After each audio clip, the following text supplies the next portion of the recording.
నమస్కారం, NS news కి స్వాగతం. నా పేరు ఉషా. ముందుగా ముఖ్యాంశాలు.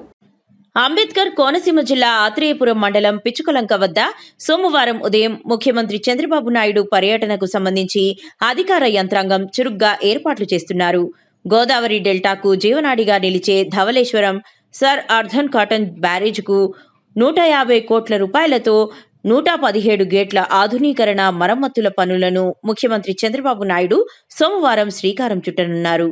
అలాగే రైతులతో ముఖాముఖిగా సమావేశమై రైతు సమస్యలపై ముఖ్యమంత్రి చర్చించనున్నారు.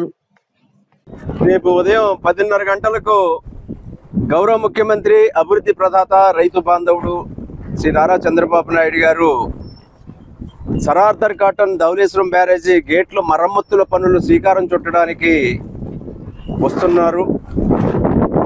గేట్లకి పనులకు శ్రీకారం చుట్టిన తర్వాత పిచ్చుకలంకలో రైతులతో ముఖాముఖి కార్యక్రమం ఏర్పాటు చేయడం అనేది, ఇక్కడ రైతులందరినీ ఉద్దేశించి వారు మాట్లాడటం జరుగుతుంది. రైతులతో ముఖాముఖిగా కూడా చర్చించడం జరుగుతుంది. ఎన్డీఏ కూటమి ప్రభుత్వం వచ్చిన తర్వాత రైతాంగం పట్ల చిత్తశుద్ధి చూపుతుందనడానికి రేపు 150 కోట్ల రూపాయలతోటి ధవళేశ్వరం బ్యారేజీ గేట్లు ఆధునీకరణ, 117 గేట్లు మరమ్మతులు చేయడానికి పనులు ప్రారంభించడే ఒక ఉదాహరణగా నేను తెలియజేస్తా ఉన్నాను. అదేవిధంగా లొల్లలాకులకు కూడా 74 కోట్లు మంజూరు చేయడం కూడా ఒక ఉదాహరణగా నేను తెలియజేస్తా ఉన్నాను.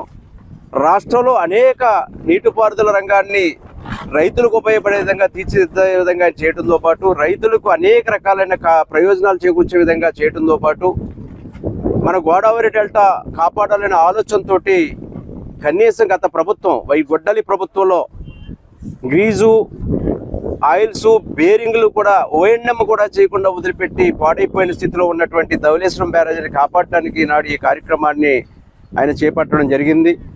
భవిష్యత్తులో గోదావరి డెల్టా ఆధునీకరణ కూడా చేయాలని, లంకపూల నదీపాతానికి రక్షణ కోసం గ్రాయిన్స్ నిర్మాణం, ఏటిగట్లపై రోడ్ల నిర్మాణం, అటువంటి అంశాలు కూడా ఈ సందర్భంగా వారి దృష్టికి వస్తాయని, పిచ్చుకలంక కూడా పర్యాటక కేంద్రంగా విలుసులుతాను కోరుకుంటూ, రేపు ఉదయం ఆయన 10:30 గంటలకు వచ్చి అక్కడ శంకుస్థాపన చేసుకుని 11 గంటల నుంచి 12 గంటల వరకు కూడా ఈ పిచ్చుకలంకలో రైతులతో ముఖాముఖి కార్యక్రమం జరుగుతుంది. ఆ కార్యక్రమాన్ని విజయవంతం చేయవలసిందిగా రైతు సోదర సోదరిమణులని, ఎన్డీఏ కూటమి నేతలని అందరినీ కూడా కోరుకుంటూ ఉన్నారు.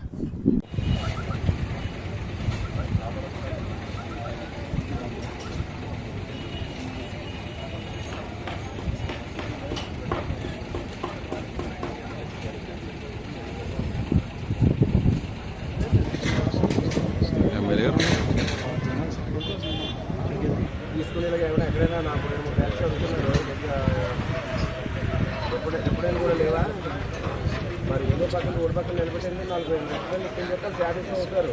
మరి అవన్నీ చేసుకుని తెలిసిన ఉంటా ఇలాంటి మనకి అదే చెప్తాను దాంట్లో చేసి పని చేసుకోవడం, మాట్లాడడం చూసుకో.